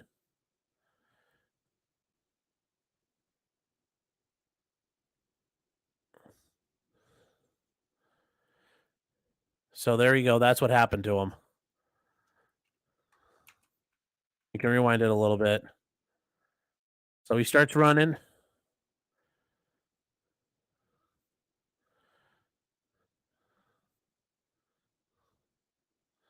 And then he gets shot right before the cop hits the car.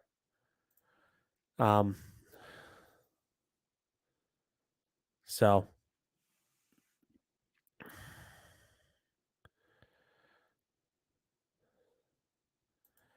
you remember the old I have a black belt in karate, my fists are registered as deadly weapons? Yeah. But then after the introduction and invention of MMA, we realized all the karate guys are full of shit.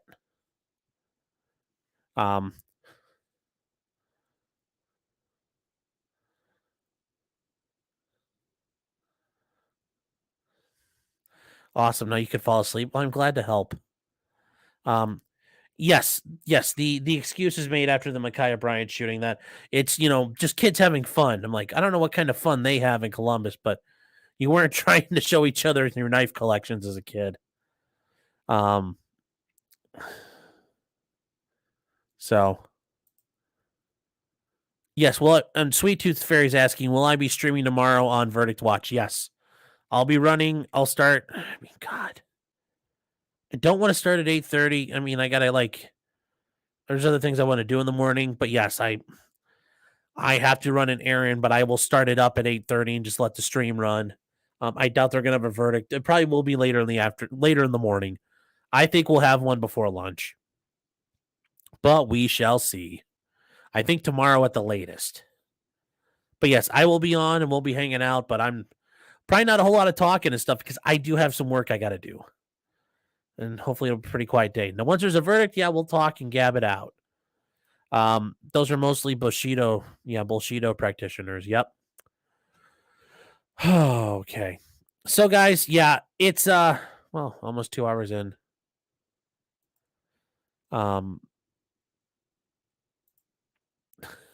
Did you ever try to show it to him by showing him here? Look how badly this can injure you. Look at it. That's a lot of damage, Bobby.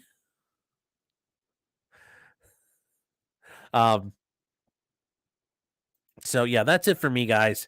I am out for the night. I am a little tired. Oh, Arash, how you doing?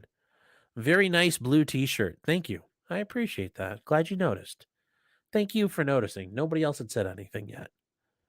So that's it for tonight, guys. Like I said, see you tomorrow morning, 8:30. I know some people aren't looking forward to it, but yeah, I hope there's some justice for Matheau Moore out of this because yeah, I don't think he deserves this. That doesn't mean I don't think he did it. I just don't think this has been a properly proven case. And anyways, guys, remember until next time, just because you did it does not mean you're guilty. Especially Matheau Moore. He's definitely not guilty. Prosecutors, though, you're guilty being douchebags.